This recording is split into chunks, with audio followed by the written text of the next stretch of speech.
Funding for this program was provided in part by the Corporation for Public Broadcasting and by the financial support of viewers like you.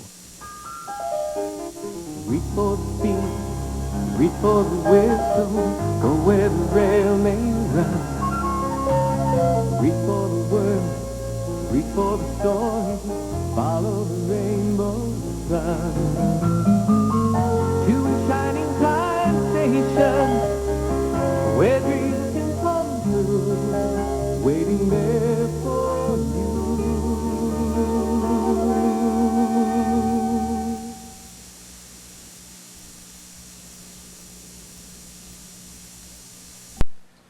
He's a doer, he's a dreamer, he's absolutely schemer, and he's me. He's the beautiful me. Me, me, me, me. Me, me, me, me, me, me. Hi. Me, me. Hi. Are you addressing me? Ah, you two. Come on inside. I need some design ideas. Come on. Now, what do you think I should put here? The rotating hot dog wheel or the char-broasted chicken grill? You're not supposed to be in here. This is my grandpa's workshop. Well, not for long, my friend. Matt, Tanya. Oh, hi, Schemer. What are you doing here? You happen to be speaking to the future owner and operator of a full-service snack bar of leisure foods coming soon to a train station near you. Oh, what are you talking about? Coming where? Right here. This is from headquarters.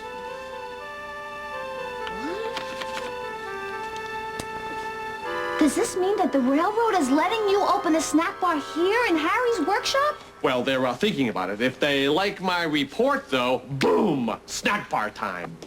We'll see about that.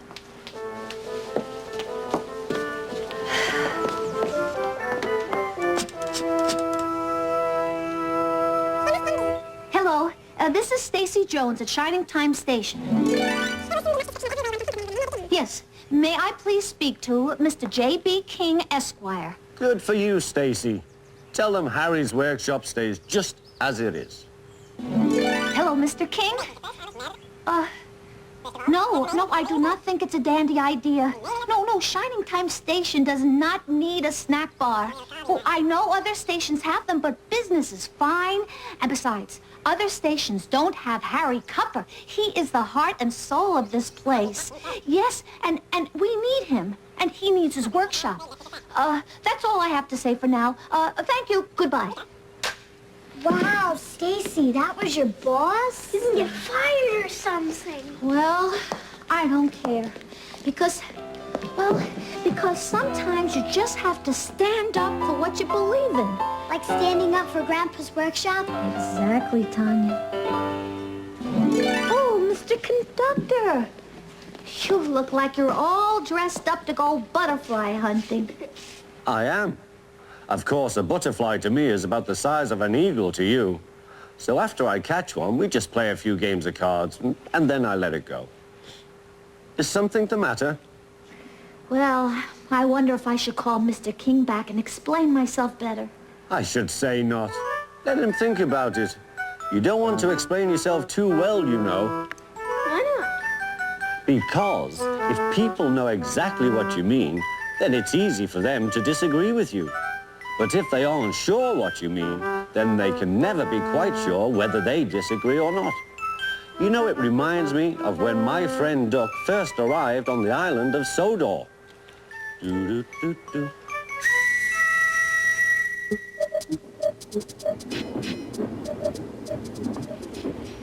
Do you know what? Asked Percy. What? Grunted Gordon. Do you know what? Silly, Said Gordon. Of course I don't know what. If you don't tell me what is. Sir Topham Hatt says that the work in the yard is too heavy for me. He's getting a bigger engine to help me. Rubbish, said James. Any engine could do it. If you worked more and chatted less, this yard would be a sweeter, a better, and a happier place. Percy went off to fetch some coaches. That stupid old signal, he thought. He was remembering the time he'd misunderstood a signal and gone backwards instead of forwards. No one listens to me now. They think I'm a silly little engine and order me about. I'll show them, but he didn't know how. By the end of the afternoon, he felt tired and unhappy.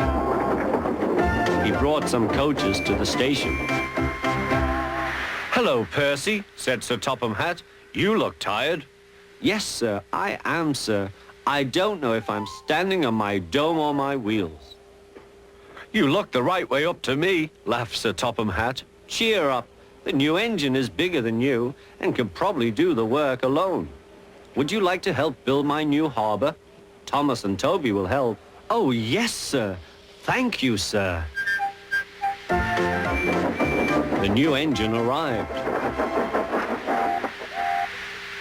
"What's your name?" asked Sir Topham Hatt. "Montague, sir, but I'm usually called Duck." "They say I waddle."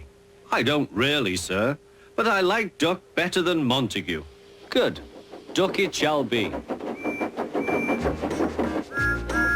"Here, Percy, show Duck round." The two engines went off together. Soon they were very busy. James, Gordon, and Henry watched Duck quietly doing his work. "He seems a simple sort of engine. We'll have some fun and order him about."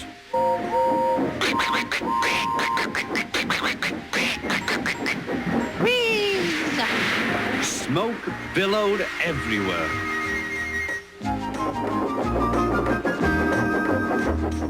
Percy was cross. Duck took no notice.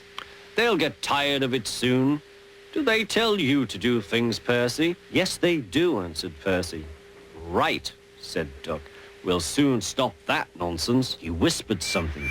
"We'll do it later." Sir Topham Hatt was looking forward to hot buttered toast for tea at home.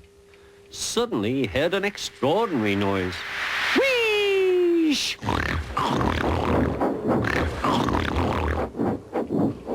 "Bother," he said, and hurried to the yard. Duck and Percy calmly sat on the switches outside the shed, refusing to let the engines in. Gordon, James, and Henry were furious. "Stop that noise!" bellowed Sir Topham Hatt. "They won't let us in," hissed Gordon. Duck explained this behavior. "Beg pardon, sir, but I'm a Great Western engine. We do our work without fuss. But begging your pardon, sir, Percy and I would be glad if you would inform these engines that we only take orders from you." "Quiet!" called Sir Topham Hatt. "Percy and Duck, I am pleased with your work today, but not with your behavior tonight. You have caused a disturbance." Gordon, Henry, and James sniggered. "As for you," thundered Sir Topham Hatt, "you've been worse. You made the disturbance." "Duck is quite right. This is my railway, and I give the orders." After Percy went away, Duck was left to manage alone. He did so, easily. There's just one more thing, Mr. Conductor. I don't see how that story has anything to do with what you said about not explaining yourself too well. Exactly. And now, excuse me, I have an appointment in a field of wild flowers near Lucky Lake.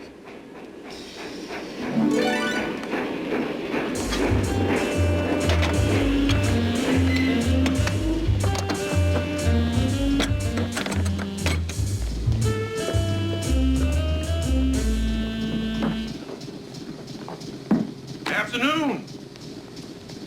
You know, that Silver Comet's running better than she did 30 years ago. That throttle's working smooth as silk. Harry, we have a problem. I got a picture of her when she was new, right here in the workshop. Well, now. What's this? That's the problem. See, Schemer got permission from the railroad to, to make a proposal to, to turn your workshop into something else. What kind of something else? A snack bar?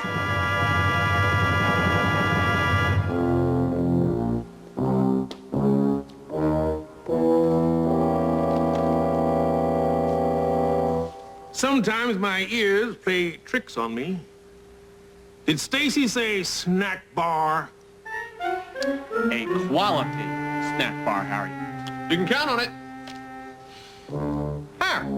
Harry! Oh, Harry, do you know what your problem is? Whoa. Customer. Hello. Waiting for another train? Oh, fantastic. Listen, hey, I don't know about you, but I could sure use some entertainment right about now, huh? Hey, how about some music? I do believe that we have a jukebox right around here, right back. Schemer, we cannot close down Harry's workshop. Number one, he helps me to keep running this station properly. Number two, he helps all the passengers. And number three, he makes wonderful things. Gadgets for me, toys for the kids, Miss Jones, songs. Miss Jones, get serious. Today's railroads do not run on songs, gadgets, and stories. They run on cheeseburgers and scrambled eggs. Oh, yes? Really? They also run on equipment. And what about all the repairs that Harry does around this station? This place wouldn't last a week without Harry's help. Oh, Miss Jones, you could run this place by yourself with one hand tied behind your back. I'm teaching you how to manage the joint. Listen, why don't you just drop in a nickel in that ju... That's it. Out. But what do you suppose she means by out? Excuse me. It means I'm the manager here and I want you out. Okay. I can take a hint.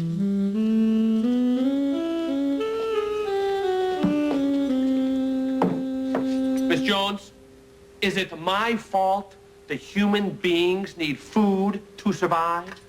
Out. Well, is it? Excuse me. Does this work? Good. This place needs. I really do. I think it should always be that way, and I don't know why they can't be. Hey, people, it's nickel time. I still say Stacy's right. But sometimes a nice bowl of chili is just what a body needs, little lady. Oh, that's pure poetry, Tex. Well, thank you, Red. You're welcome, Tex. You guys want chili. Go to a restaurant.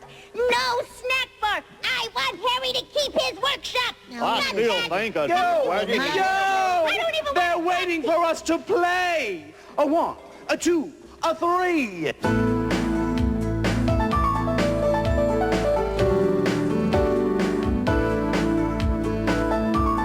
What is that I see yonder coming?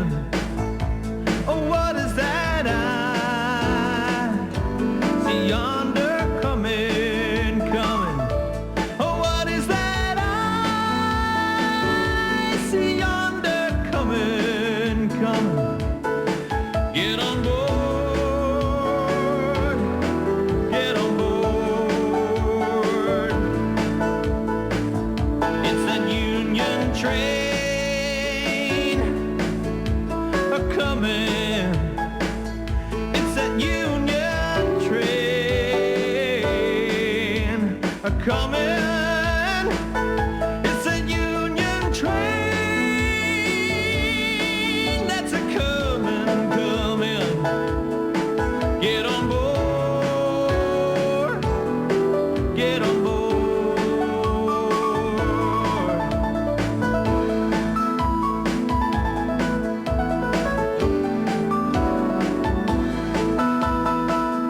It will carry us to freedom. It will carry us to freedom, freedom. It will carry us to freedom, freedom. Get on board, get on board.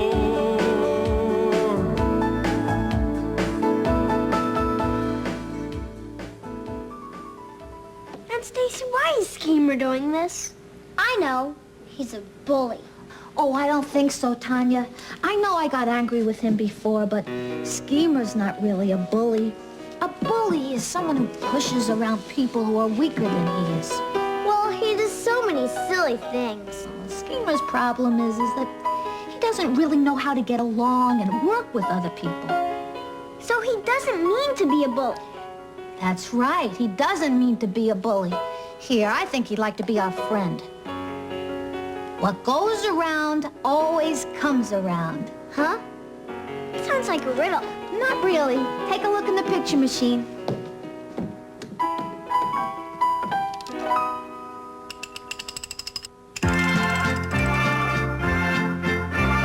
Watch where you go, watch what you do. Be careful not to be a bully, 'cause you know that bullies are so very terrible, and we don't want to hang around our place. What goes around always comes around, and bullies get theirs in the end. So why be a bully? A bully's not a friend.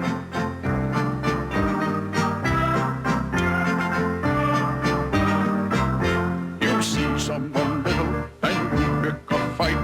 You know you're much bigger, and that's just not right. 'Cause sooner or later, it's gonna come true. There'll be somebody bigger than you. What goes around always comes around, and bullies get theirs in the end. So why be a bully? A bully's not a friend.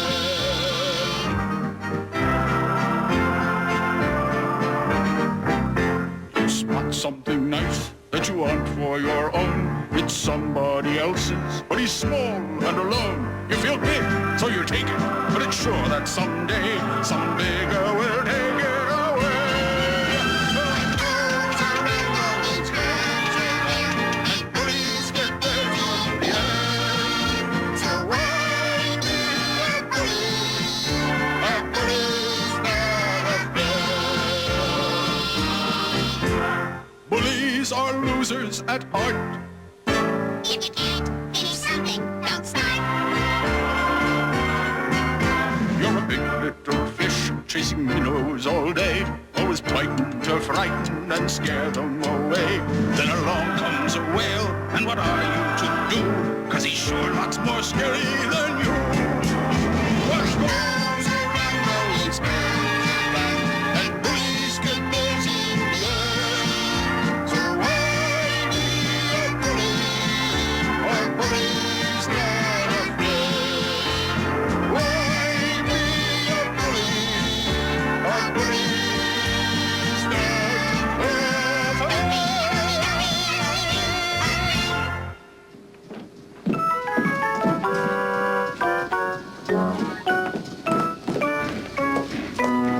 Excuse me, everyone. I have work to do. I talked to my lawyers, and they said the only person who's allowed to boss me around are the people at the main office. Out of the way. Schemer, you amaze me. I amaze myself. And Harry, just to show you that there's no hard feelings, there you go. Well, suit yourself. Hey, what's this? That's your machine. I know that, but I only put one nickel in here. What is going on here? This is a major malfunction. Harry. How's about taking a look at the machine for me, huh, big guy? No way. Hey, Harry, it's your job. Fine. Suit yourself. I'll find somebody else. Harry, you're not gonna like me for saying this, but I think you should fix the machine. That's not funny, Stace. Well, maybe if you fix the machine, then Schemer might... Might give me back something that's already supposed to be mine?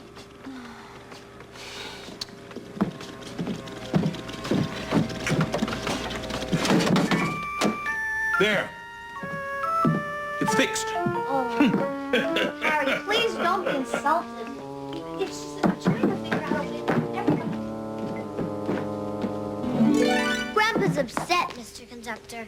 You can tell, because he laughed and nothing was funny. I don't blame him. No one wants to be told they're not useful. No one wants to be replaced. Percy went through the same thing when he met Harold. I'll tell you about it. By the way, never beat a golden monarch butterfly in a game of cards. They get angry. Percy worked hard at the new harbour. The workmen needed stone for their building. Toby helped, but sometimes the loads of stone were too heavy, and Percy had to fetch them for himself.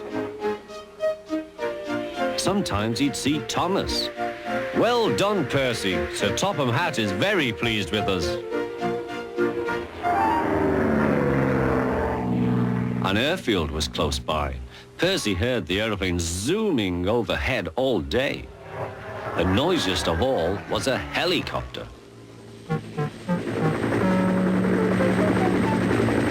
Stupid thing, said Percy. Why can't it go and buzz somewhere else? One day, Percy stopped at the airfield. Hello, said Percy. Who are you? I'm Harold, said the helicopter. Who are you? I'm Percy. What really great arms you've got. They're nice arms, said Harold. I can hover like a bird. Don't you wish you could hover? Certainly not. I like my rails, thank you. I think railways are slow, said Harold. They're not much use and quite out of date. He whirled his arms and buzzed away.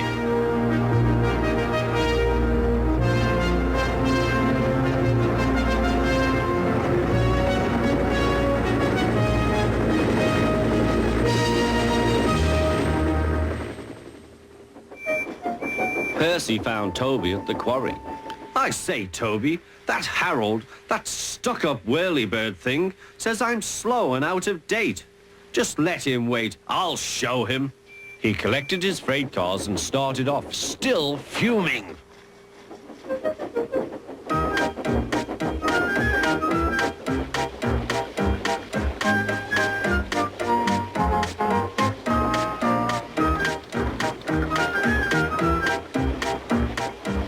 Soon they heard a familiar buzzing.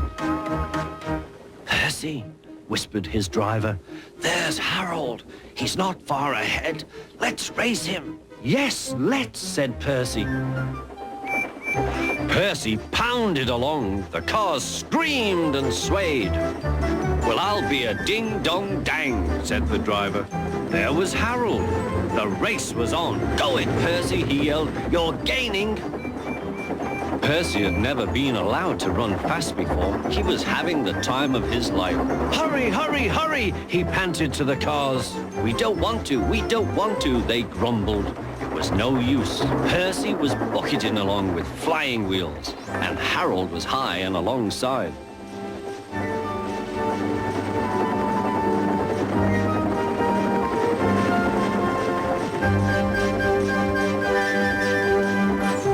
Fireman shoveled for dear life. Well done, Percy, shouted the driver. We're gaining. We're going ahead. Oh, good boy, good boy.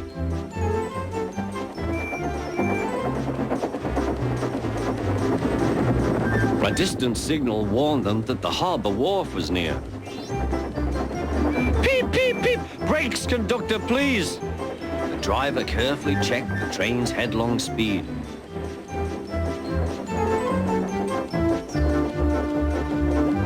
They rolled under the main line and halted on the wharf. Oh dear, groaned Percy. I'm sure we've lost. The fireman scrambled to the cab roof. We've won! We've won! He shouted. Harold's still hovering. He's looking for a place to land. Listen, boys, the fireman called. Here's a song for Percy. Said Harold, helicopter to our Percy, you are slow. Your railway is out of date and not much use, you know. But Percy with his stone cars did the trip in record time, and we beat the helicopter on our old branch line. Percy loved it. Oh, thank you, he said. He liked the last line best of all, and was a very happy engine. It's nice that Percy and Harold became friends, but I don't know if Grandpa and Schemer will, though. Not while Schemer wants that workshop. Harry's like me, a travelling man. And the funny thing is, the more we travel, the more we like to know that there's one special place somewhere that's all ours. A place that we can really call home. Uh-oh, here comes you-know-who. Time for me to scrammy-voo. Can you believe it? Some joker wanted to charge me $40 an hour plus parts to fix my machine. Hey, why so glum? Oh, no, Harry, I won't let Schemer take over your workshop. And yes, he can be greedy, insulting, and very insensitive. We're talking about you. So? My job is to make sure that the station runs properly, and that means the whole station, so I have to figure out a way for us all to work well together. You know, I did not have to take this. I'm going to call headquarters. That won't be necessary. P.C. Flanagan, Chief Roving Inspector for the Indian Valley Railroad. I've been observing your station here. I must say I found it all very interesting. The name is Schemer. Vending magnet extraordinaire, cafe proprietor par excellent. Mr. Schemer, I like your jukebox. That claw machine is a classic. And you have some ambitious ideas about opening a cafe here. Oh. Now, let me see that letter from headquarters. Thank you.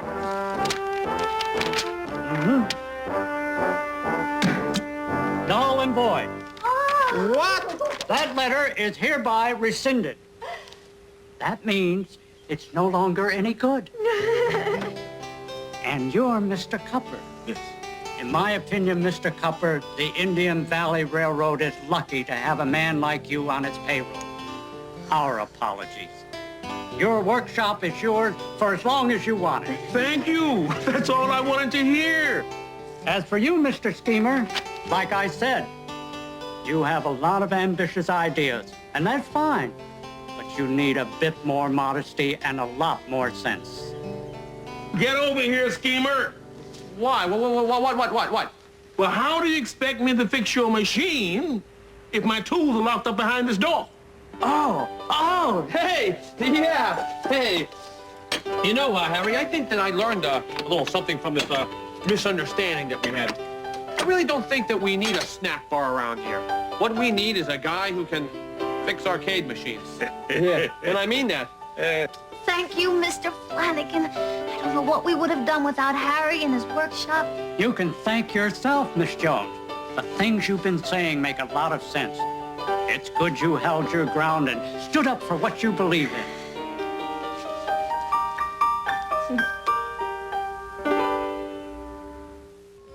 Reach for the speed, reach for the whistle, go where the rail may run. Reach for the words, reach for the story, follow the rainbow sun. To a shining time station, where dreams can come true, waiting there for you. So much to see, so far to travel, so much to learn to know. Friends by your side, hopes to hold on to, who knows how far you'll go. To a shining time station, where dreams